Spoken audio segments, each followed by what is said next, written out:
Hello, everyone. Welcome to the 2024 edition of Network at Scale. I'm Shiv. Lee and I work on traffic infrastructure at Meta.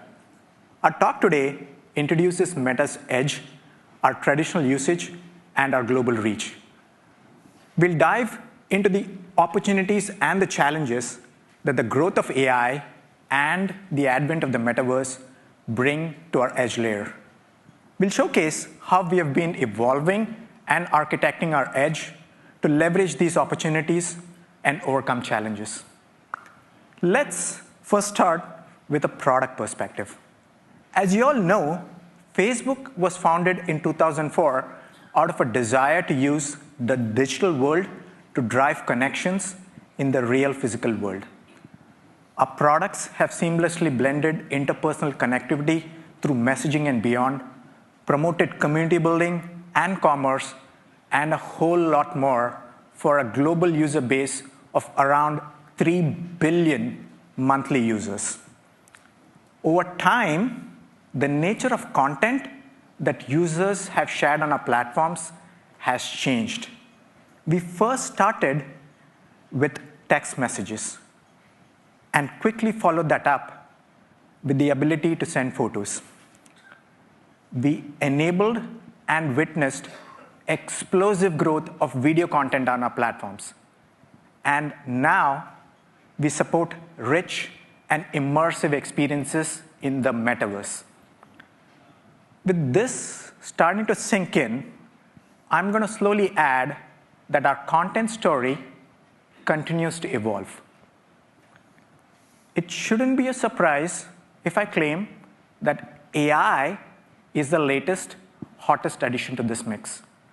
We are bringing a number of models through different surfaces like messaging agents in our apps. But for the edge, this introduces a new set of challenges. AI obviously generates unique non-cacheable content, which reduces the effectiveness of a highly scaled-up CDN infrastructure. We'll soon talk about how we are evolving our edge hardware and software capabilities to deal with this dynamic, fast-changing AI-generated content. Here's an outline of our talk today. Now I'll hand it over to Lee to tell us about Meta's edge, our global reach, and associated complexities. Thanks, Shiv. So let's talk about edge and what it means to Meta. As you can see here from the map, Meta operates one of the world's largest and most geographically diverse internet serving infrastructures. Interconnecting with hundreds of ISPs in more than 200 countries, it acts as the entry point to all of our family of applications, terminating user connections on infrastructure close to them. The colored dots on the map here represent our POPs and embedded caching infrastructure that we'll talk about more shortly. This infrastructure also provides a range of security services from anti-DDoS to rate limiting to content authentication, all at the very edge of the network. This geographic reach allows us to have a global average round-trip latency of less than 40 milliseconds from user to edge, all driven by our global load balancing services that ensure and optimize the user experience by placing onto the right infrastructure. So let's examine the different layers of our edge hierarchy. Whilst not strictly edge, we start with our data center. This is our biggest and most complex piece of infrastructure. It acts as origin and backend for an array of edge services. Here we house millions of servers running different services ranging from databases to multimedia storage to AI training.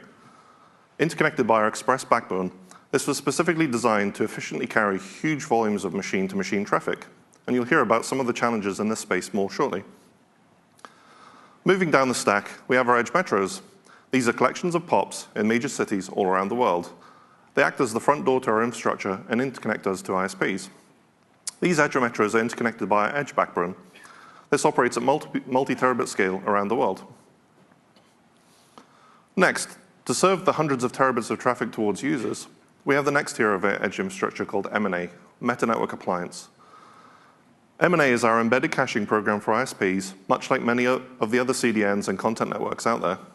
With well over 7,000 clusters deployed across the globe, this helps us accelerate the delivery of static content, reduce backhaul demand for ISPs, and also helps us buffer against surges in popular content. Tying this to the product evolution that Shiv just talked about, these have been very important in our CDN story. delivering static content like pictures, videos, and even live video to end users. We'll talk more later about the different machine types that we have on the edge, but first, let's start by looking under the hood of one of these edge metros. Our underlying network here is called the Elastic Edge, built out of building blocks that help us scale based on demand. First, we have our peering layer. This is the true edge of the network. This is where we interconnect with ISPs across multiple routers and often across multiple buildings in a market to bring us reach, resilience, and scale. Next, we have our compute layers. Starting with the CDN, this is where we cache popular content and proxy user connections to backends in our data centers. Next, we have our edge cloud. This is our evolving infrastructure that's specifically built for compute-heavy workloads on the edge. These machines contain GPUs. The primary workloads today are focused on metaverse, and soon will evolve to AI. These are built in logical clusters interconnected by this high-capacity layer 3 fabric that we call our aggregation layer. ASWs, or aggregation switches, live at the heart of our metro. This interconnects all of these different compute clusters out to our peering, and of course to our edge backbone. The backbone here interconnects all of our edge metros around the world and also helps facilitate products and services like calling across the backbone. Now, all of this comes together to build a multi-degree architecture that helps us scale. It's complemented by in-house software systems to deal with provisioning, monitoring, integrity, and inventory.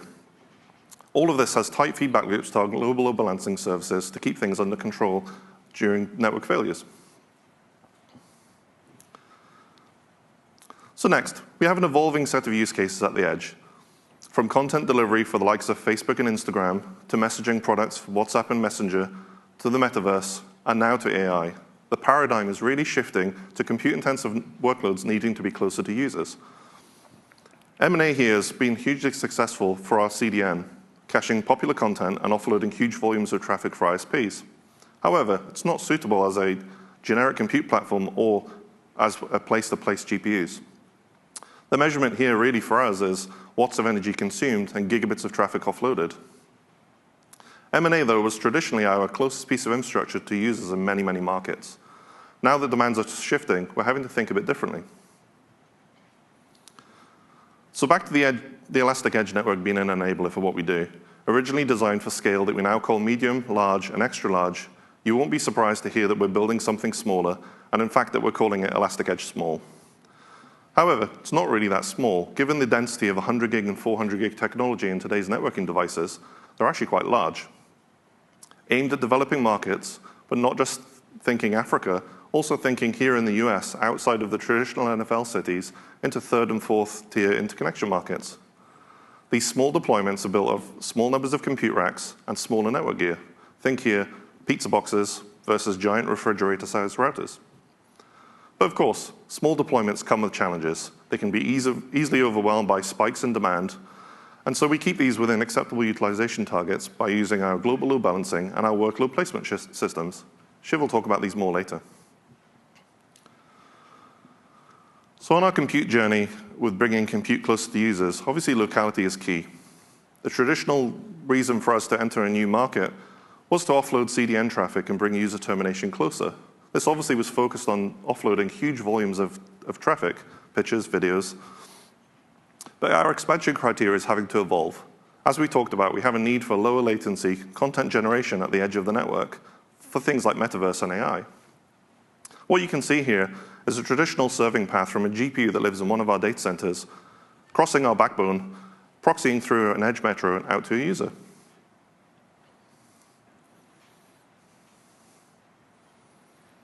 So we've spent the last few years building compute and GPU at the edge.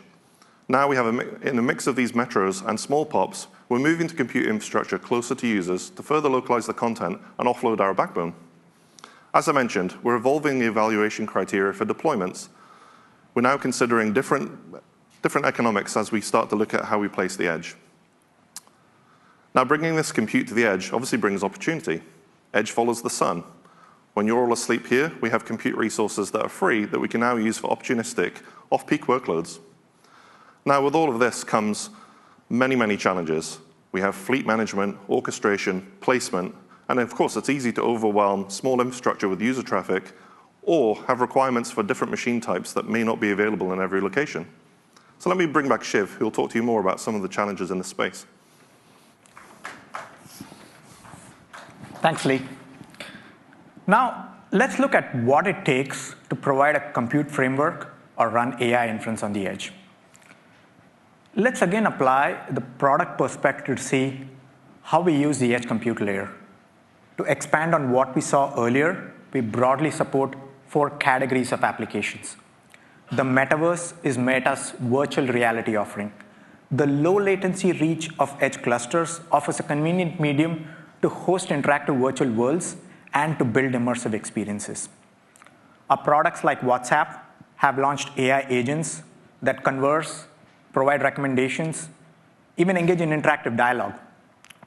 We are starting to build inference capabilities on the edge to enable low latency conversations and to conserve our precious network backbone bandwidth. You'll hear about AI and the impact of AI on our network backbone bandwidth in one of our talks today. Connection latencies are crucial to any gameplay experience. This makes gaming a natural use case to run on the edge. Wearables like AR/VR devices or smart glasses are often limited by their power, on-device storage, and have other constraints. The computing needs for these devices is increasing in complexity. So the edge offers a convenient medium to offload compute, stream content, and to render graphics. Now, let's examine the common challenges of each of these use cases. Offering a general purpose compute or running AI inference on a globally distributed edge that Lee just talked about creates novel challenges. User requests need to be optimally routed to globally appropriate compute clusters in real time while satisfying complex placement criteria and constraints. In simpler terms, deciding what workload runs on what cluster is not straightforward. The edge hosts are located much closer to the public internet, requiring a higher scrutiny of ingress and egress traffic.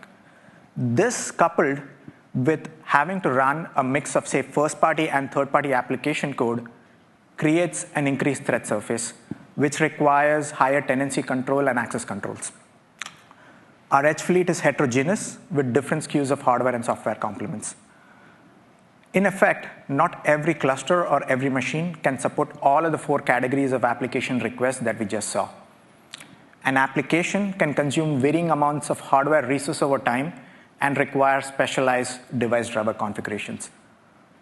All of this means that the edge fleet needs to be managed efficiently. So we'll examine each of these challenges and our solutions over the next slides. So with a fleet and a user base that are both globally distributed, matching the user request to an optimally placed cluster is very important. In comparison, CDNs tend to have a globally homogeneous setup. So if a request gets sent to a suboptimal cluster, it may still have the piece of cache data that you're looking for. It will still serve the request with a slightly higher latency. Here's a scenario of this being done inefficiently. As you can see, it takes 4 round trips to find the right cluster. We've realized that edge compute introduces at least 4 additional constraint types. You have hardware affinity constraints, like some workloads can only run on specific GPUs. Applications can introduce experience constraints around bandwidth, latency, geolocation, and much more. We have resource constraints that VMs need to be warm enough to serve traffic, and applications involving the metaverse, gaming, or even AI can have long-running sessions, which adds persistence as a constraint. So all of this makes it a multi-dimensional scheduling and optimization problem. To solve for this, we've built a series of scheduling systems. We use a primary targeting system to address the experience constraint by identifying viable regions based on the user's location, connection latencies, and by looking at currently available compute capacity across all of our clusters. We take the output of this system, and that gets processed by a secondary scheduling system that's solving for the resource, the hardware, and the persistence constraints to perform subfiltering, look at the specifics of the application request, and to dynamically resolve the request to the most optimal host and VM. So this is our layered solution to orchestration and placement on the edge. Now, let's look at the hosting environment. So what's really special or different about computing on the edge? The edge machines reside much closer to the physical internet, and this can pose security risks. And these risks can make the compute environment untrustworthy. Our workloads can be third-party applications like games built by external developers like you, or we could have first-party applications that use third-party middleware or have open-source dependencies. So this makes the workloads untrustworthy. So to tackle this twofold problem space, we leverage a host of solutions. We mark our edge hosts at an off-net isolation level to treat them as completely untrusted environments. In other words, we do not store any information on them. Any form of computing that happens on them is ephemeral. We selectively enable data center access from the edge and employ several security measures like strict network authentication and authorization, deploy intrusion detection systems, and a whole lot more. We've also engineered a network isolation perimeter to create boundaries between different trust levels and use overlay networks to segregate the flat physical network. All of these solutions combine and layer up to secure our compute environment. Now, let's move on to the topic of edge fleet management. Managing a heterogeneous fleet of more than 100,000 GPUs is a scale challenge. Different SKUs means not every host can support every type of workload. An application's usage of compute resources can grow or shrink across machines or even across clusters as the product demand changes. Applications tend to customize machines with specialized firmware or device drivers. This requires reimaging and active host management. And just like any other infrastructure, we support upgrades, maintenances, drains, and in general, upkeep of a remotely located fleet. So to efficiently manage the resources of a distributed global fleet, we've developed a demand forecasting system to accurately predict expected demand for the next tens of minutes to a few hours. So we use this to allow applications to customize and prepare the host ahead of the actual demand. We've also built an edge autoscaler system to order and prioritize workloads based on business value and to spin up or down instances as the product demand changes. These form our software solutions for demand prediction and resource control through autoscaling. But the need for hardware heterogeneity is changing the composition of our machines. Now, let's get back to Lee to tell us about the machine shape evolution, the road ahead, and to deliver concluding remarks. Thanks, Shiv. So let's talk about machines at the edge. Our traditional CDN host, as you can see here, is a very good mix of CPU, memory, network, and disk.